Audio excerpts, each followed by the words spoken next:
Hoje, iremos falar um pouco sobre a religião como instituição social, mas, antes de falarmos sobre, vamos ver um pouco da história de uma religião que tem bastante presença aqui no Brasil desde a época colonial, o catolicismo. Para podermos compreender bem, é necessário conhecer como a Igreja Católica se desenvolveu. Foi durante os séculos que se costuma chamar de Idade Média que o poder desta instituição religiosa, juntamente com a fé cristã, cresceu e expandiu-se de maneira colossal. A Igreja Católica se baseia no cristianismo, a crença em Jesus Cristo, um homem que afirmava ser enviado pelo Criador do mundo, Deus, para falar à humanidade. Ela surgiu no século I da nossa era, sendo o calendário cristão definido pelo ano que se supõe ser o nascimento de Jesus. O calendário oficial de todo o mundo ocidental, até os nossos dias, é o calendário cristão. Os contemporâneos de Jesus Cristo, que acreditaram nas suas palavras, passaram a espalhar essas ideias contando os fatos de sua vida. Eles conquistaram seguidores, cujo número foi crescendo ao longo dos séculos seguintes. Conquistando cada vez mais adeptos à sua crença, os cristãos foram barbaramente perseguidos durante 300 anos. No entanto, a uma certa altura, foram aceitos pelo Império Romano, até então seu maior inimigo. Já nas últimas décadas antes do seu fim, este império tornou o cristianismo a religião oficial dos romanos, proibindo outras crenças e rituais de serem praticados. A partir do século IV, com o imperador Constantino, começaram a ser definidos os ritos cristãos pelos líderes dessa igreja. Havia 5 patriarcas ou bispos espalhados nas principais cidades do Império Romano. Esses patriarcas diziam-se herdeiros dos apóstolos de Cristo, e a partir do século seguinte, definiu-se que o bispo de Roma seria o mais importante deles, chamado de Papa, o vigário de Deus na terra, pai de todos os cristãos. Assim, com o estabelecimento das normas da religião cristã, passou-se a afirmar essa igreja como católica, que significa universal, devendo ser expandida para todos os lados, apostólica e romana. É interessante constatarmos que a Igreja Católica se constituiu como uma instituição no Império Romano, mas ainda que tenha sido fortalecida pelos últimos imperadores de Roma, sobreviveu à sua queda em 476 e foi adquirindo cada vez mais poder e prestígio durante a Idade Média. Esse poder continuou ganhando força ao longo dos séculos, e alguns fatores ajudam a explicá-lo. Primeiramente, durante o Império Carolíngio, séculos 8 e 9, a Igreja Católica foi privilegiada com a concessão de um amplo território. O Império Carolíngio iniciou-se com o domínio do norte da Europa pelos francos, numa política expansionista em direção a todo o continente europeu. Pepino, o Breve, que iniciou a dinastia carolíngia, derrotando a dinastia anterior, Merovingia, séculos 6 a 8, conquistou terras na Península Itálica e doou-as para o Papa, constituindo-se, assim, os estados papais.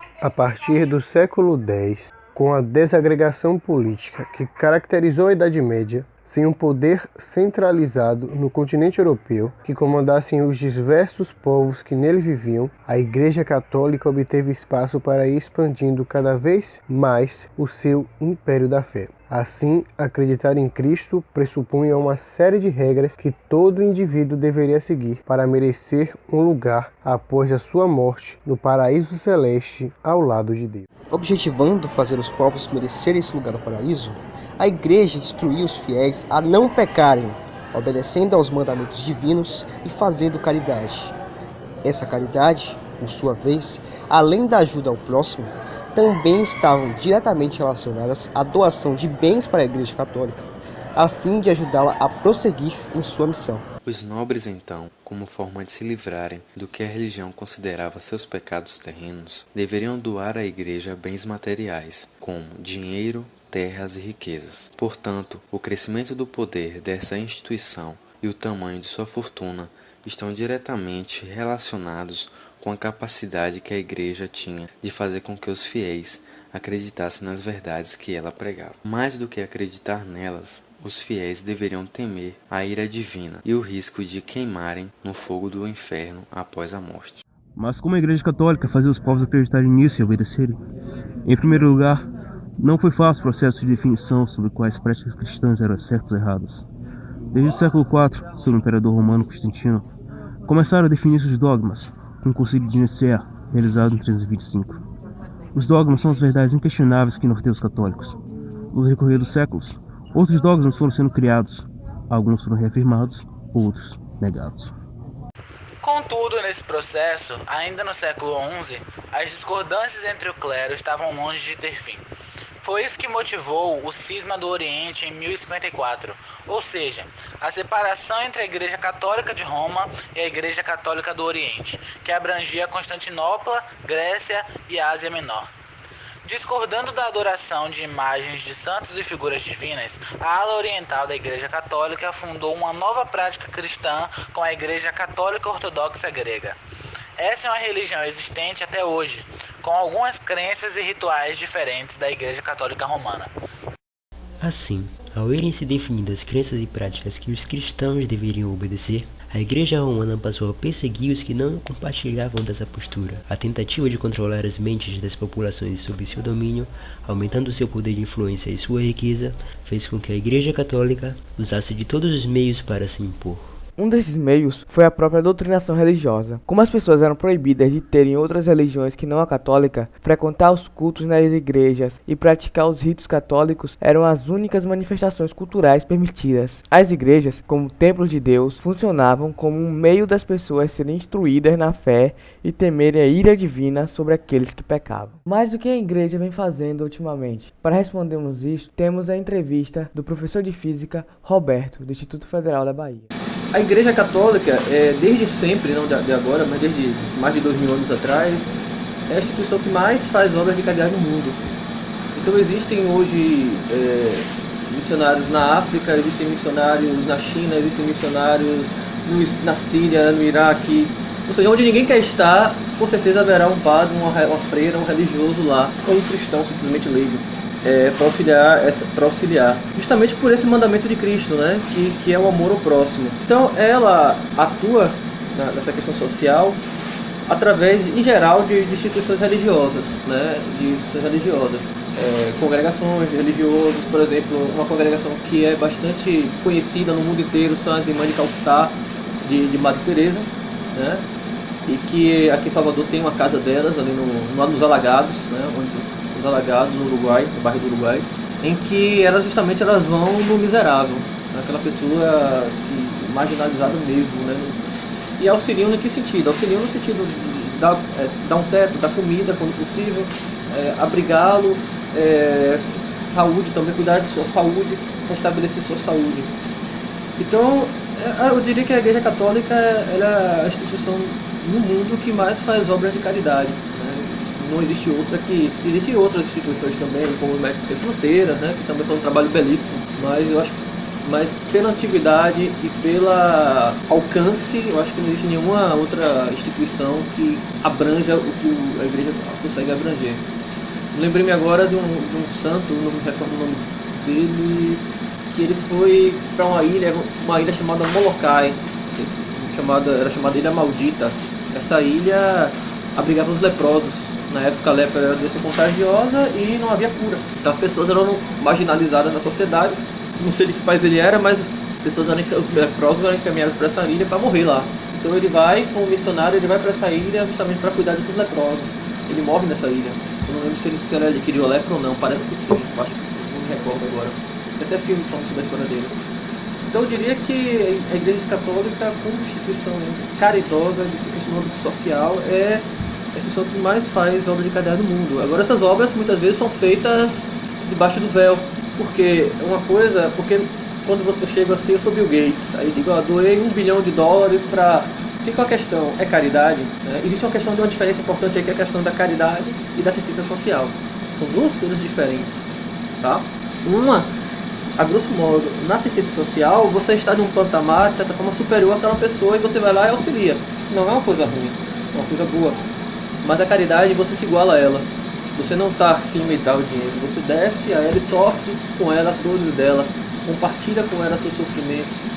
E compartilha suas angústias, seus sofrimentos com ela.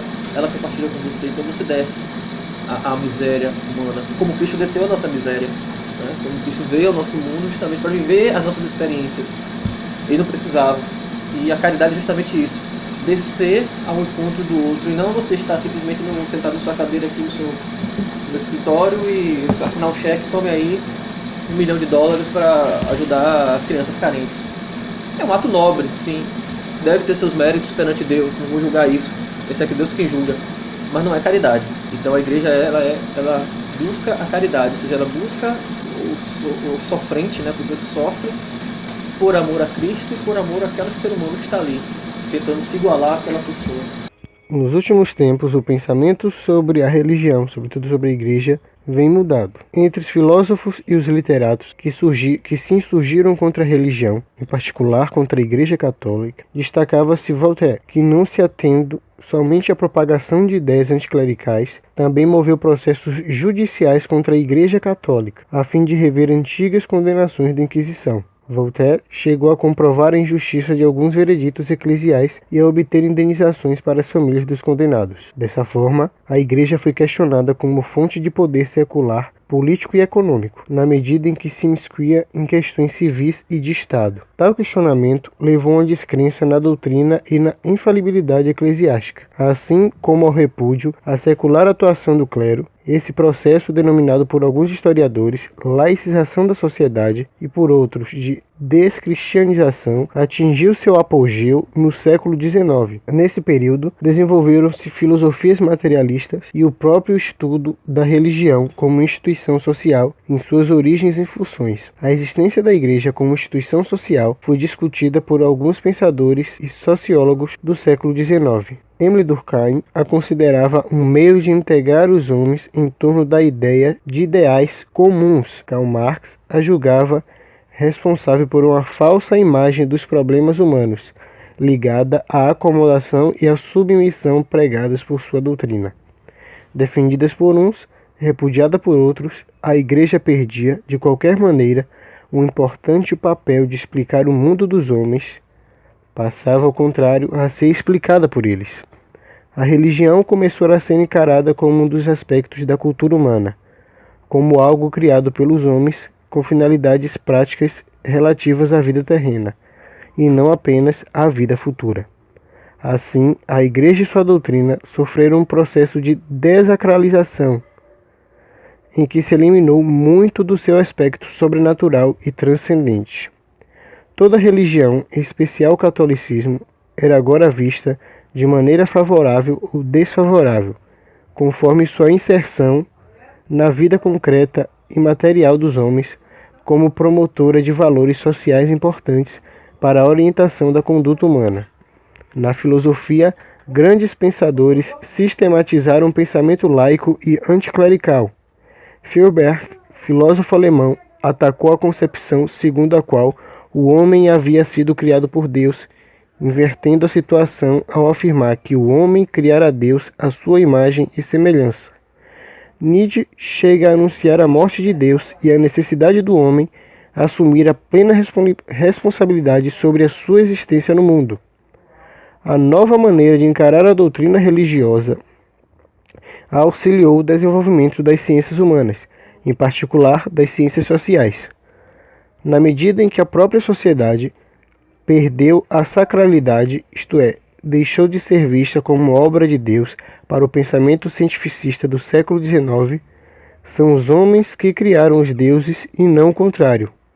A vida humana em sociedade deixa de ser mero estágio para a vida após a morte e passa agora a buscar explicações para a existência das crenças religiosas na própria sociedade.